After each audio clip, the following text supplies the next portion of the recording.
Wernicke-Korsakoff syndrome by Kennedy Ralph, the Department of Social Sciences at the College of Coastal Georgia. Parties are fun until they're not. The college experience you so desperately looked forward to. Getting away from home, joining a fraternity or sorority, going out to the bars, parties, and social gatherings. Drinking on the weekends with your friends and your alcohol tolerance increases, so what do? You drink more. Does this behavior stop right after walking across the stage and turning the tassel as a newly undergraduate student? What if this continues? What happens if this behavior continues into adulthood and later? The answer is Wernicke-encephalopathy and Korsakoff syndrome. Wernicke-encephalopathy and Korsakoff syndrome are two separate brain conditions, but they are both a deficiency in thiamine, which is vitamin B1, from excessive alcohol consumption. So Wernicke-encephalopathy is usually the one that comes first. It's not as severe as Korsakoff syndrome, but if you continue to drink a lot of alcohol and continue your habits, then it becomes Korsakoff syndrome. So Wernicke-encephalopathy is a neurological disease in the brain that affects the thalamus and the hypothalamus. Korsakoff syndrome is a result from permanent damage to the brain that involves memory and other mental processes. What causes it? Wernicke-Korsakoff syndrome is said to be present when an individual consumes alcoholic beverages that lack in vitamins that are important for the body. WKS causes memory impairment. So there are two types of memory impairment. There's retrograde amnesia and anterograde amnesia. Retrograde amnesia is amnesia for memories before an event happened. So it's before the brain injury, before the brain damage, before the accident. So it's those previous memories. And then anterograde amnesia is amnesia for the memories after the brain injury, the accident, whatever it is. So it's those inability to make new memories. Oscar Berman in 2012 states that Korsakoff syndrome is anterograde amnesia, or memory loss for recent events. The researcher says that IQ stays relatively the same, and the memories that happen before the heavy drinking, known as retrograde memory, stays intact, so that's good. But recent events that tend to be the ones that lost or confused, so anterograde memories. And then Cowlett 2017 says that those with WKS will confabulate or fill in the gaps of memories that they don't recall. So they have, or they're able to recall retrograde memories. So everything that happened before the heavy drinking started, but they have problems with anterograde memories. And so what they do is they fill in those gaps, or they confabulate. And so those memories that they're having trouble recalling are usually autobiographical memories.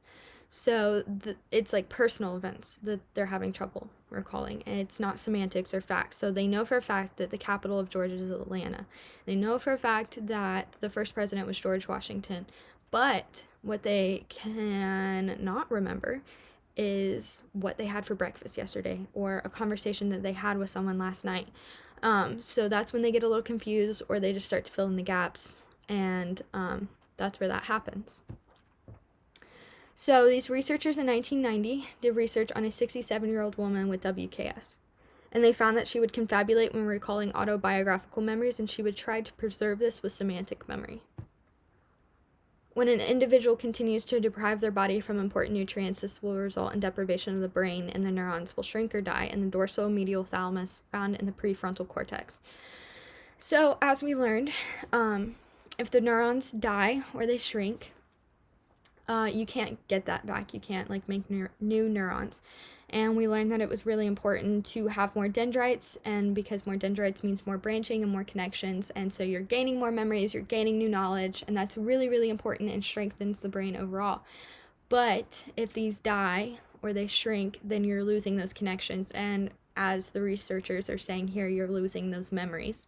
So that is very important to note. So these brain regions affected by WKS are associated with high-level cognitive and emotional processes that help us modify and control our responses. So this researcher found that WKS is damage to the diaphylatic limbic structures, also known as cortical and cerebral gray and white matter. So Oscar Berman's research is shown here, and he looked at Korsakoff syndrome and the effects it has on different brain regions in the prefrontal cortex. So the purple is shown in C, and it is the lateral sector of the orbital frontal cortex. This brain area is important for decision making, and then yellow is shown in D and is the anterior insula. This brain area is important for the awareness of your own body. And then rose is shown in D, and it's the basolateral complex in the amygdala, and this brain area is important for our response to fear. Blue is shown in A, B, and C, and that is the ventromedial prefrontal cortex. This brain area is important for our ability to regulate our emotional response to a situation. Copper is shown in B, and is the cingulate cortex, and is part of the limbic system that is important for processing emotions, learning, and memory. Peach is also shown, and it is the anterior cingulate, and it is important for empathy, impulsive control, and decision making. Maroon is shown in B and is the ventral medial prefrontal cortex and is responsible for our ability to regulate our emotions. Green is shown in A, B, and a little bit in D and is the dorsal medial prefrontal cortex and is important for our sense of self as well as many other functions. And then orange is shown mainly in A and it's the dorsolateral prefrontal cortex and is important for higher level cognitive functions. Light pink is shown in B and is the thalamus and it's important for relaying motor and sensory messages. And then red is shown in A and is the ventrolateral prefrontal cortex and is important for our emotions and memory. Gray is shown and is the hippocampus, and that's important for memory. So there seems to be a pattern here that the brain areas that are affected by WKS is our ability to regulate our emotions and like decision making and definitely memory. So that is all very important. So these researchers in 1990 used an MRI to look at brain regions involved in memory processing. So they used 13 people who had Korsakoff syndrome and 13 people who did not. And the researchers found that those with Korsakoff syndrome had a reduced volume in the hippocampus, the mammalian body, and the thalamus, and in a large third ventricle. The researchers said the delay in recall memory was correlated to the enlargement of the third ventricle. These researchers in 2015 used lab rats to test how chronic alcoholism affected the brain. They found that thiamine deficiency combined with CET, no matter what treatment they gave these rats, they still showed a significant amount of impairment in cognitive flexibility, reduction in brain plasticity, and impairment to spatial memory in the prefrontal cortex and in the hippocampus. So the National Organization for Rare Disorders in 2005 listed these symptoms for Wernicke-Encephalopathy and Korsakoff syndrome. Wernicke-Encephalopathy is confusion, loss of muscle coordination, abnormal eye movements, alcohol withdrawal. Korsakoff syndrome is the inability to make new memories, loss of memory, confabulation, sometimes hallucination. Treatment. The National Institute of Neurological Disorders and Strokes in 2019 says that the treatment for Wernicke-Korsakoff syndrome includes replacing thiamine and proper nutrition and hydration. Sometimes drug therapy is also recommended for an individual.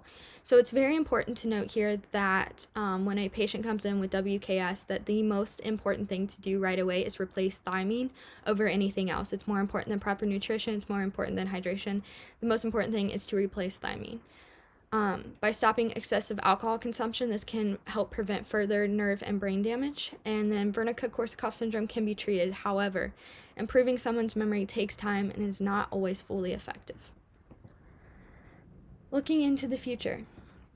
Future researchers should look at other factors that cause Wernicke-Korsakoff syndrome other than a deficiency in thiamine. I was going through the literature and I found some articles that said that you cannot only blame the deficiency in thiamine for this syndrome, that there are other factors and variables, but that they need to continue to look into it and research. So I think that's very important to note, as well as other possible treatments that might be more effective and could benefit those who have it more severe than the others. I think that might also be an area to look into.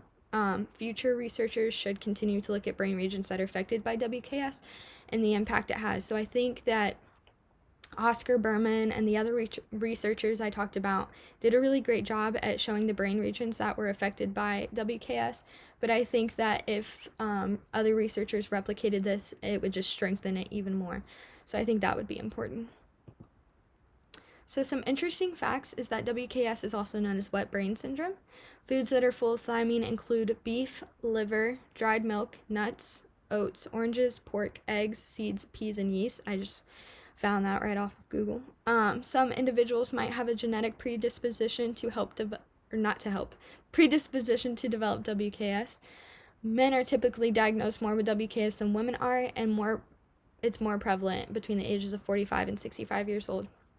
So I wanted to include that because that was really surprising, because I think when we think of Alzheimer's and Parkinson's and any like type of neurological disease, we think of people that are older, like 65 years old or 70 years old.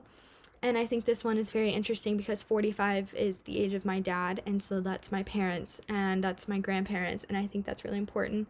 And so I always wanted to know the effects of alcohol on the brain, and so I think this assignment was really great for me because I know that I've seen my dad drinking more, and I know that alcohol kind of runs in my family. So this was really surprising for me that 45 years old is the age of my dad, and this is a real thing, and it affects people that are younger. So I thought that was interesting. So in conclusion, overall, Wernicke-Korsakoff syndrome is a result of excessive alcohol consumption. Symptoms include memory loss, apathy, and confabulation. WKS can be treated with therapy, proper nutrition, and by stopping the consumption of alcohol.